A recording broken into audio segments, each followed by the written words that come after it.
সুপ্রিয় কৃষক কিষানী ভাই ও বোনেরা, আসসালামু আলাইকুম। কি অবস্থা সবার, কেমন আছেন সবাই? আমরা চলে আসলাম মাগুরা জেলা শালিকা থানার শতপাড়া গ্রামে। এখানে এক স্টুডেন্ট ভাই আছে সেন্টু পাইজাম, এই ধানটি চাষ করেছে। নিত্য নতুন ধানের খোঁজ আসি। স্টুডেন্ট ভাই এই ধানটি লাগাইছে, তার সাথে কথা বলবো।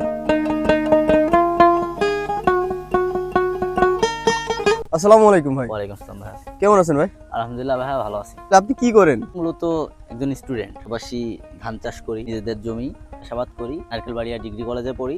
একজন স্টুডেন্ট ভাইও এরকম ধান চাষ করতে পারে, আসলে আপনারা না দেখলে বুঝতে পারতাম না। আপনি আবার এবছরে কি ধান লাগাইছেন? ডুবাইজাম। সেন্টু পাইজাম। এর আগে কি এই সেন্টু পাইজাম ধান লাগাতেন নাকি?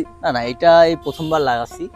এর আগে অন্যান্য ধান লাগাইছি, লাগাই দেখতেছি আল্লাহর রহমতে বেশ ভালো ফলন পেয়েছি। আশা করি ভালো দামও পাবো। যে অন্য যে ধানগুলো আছে সেগুলোর সেচ পদ্ধতি বা এই সার ওষুধ এগুলো কেমন? সেচ পদ্ধতি একই রকম, অন্যান্য ধানেও যেরকম লাগে এটাও ওরকমই একই পদ্ধতি, কিন্তু আচ্ছা।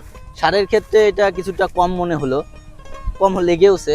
এটা বৃদ্ধির কৌশল একটু বৃদ্ধি দ্রুত হয়, বর্ধনশীল দ্রুত, যার জন্য সার প্রয়োজন কম লাগছে। আচ্ছা আচ্ছা, তাহলে আপনি বলতে চাচ্ছেন যে এই সেন্টু পাইজাম ধান চাষ করে কি কৃষক লাভ করতে পারবে? অবশ্যই, কেন আশা করি আলহামদুলিল্লাহ ভালো ফলন পাবো পূর্বের থেকে। ইতিমধ্যে জানতে পারলেন এক স্টুডেন্ট ভাই সেন্টু পাইজাম ধান চাষ করেছে এবং সে বলতে চাচ্ছে যে এই সেন্টু পাইজাম ধান চাষ করে লাভবান হবে। অনেকেই আমাদের কাছে এই সেন্টু পাইজাম ধানের জন্য কল করছেন। তো যারা আমাদের কাছ থেকে এই সেন্টু পাইজাম ধান নিতে চান তারা স্ক্রিনে দেওয়া নাম্বারে যোগাযোগ করলে পাবেন আমাদের ঠিকানা সুফলা বীজ ভান্ডার, শালিকা মাগুরা। আজকে এই পর্যন্তই থাকছে সেন্টু পাইজাম নিয়ে। দেখা যাচ্ছে পরবর্তী কোনো এক ধানের ভিডিও নিয়ে। ততক্ষণ আমাদের চ্যানেলের সাথেই থাকুন। ধন্যবাদ।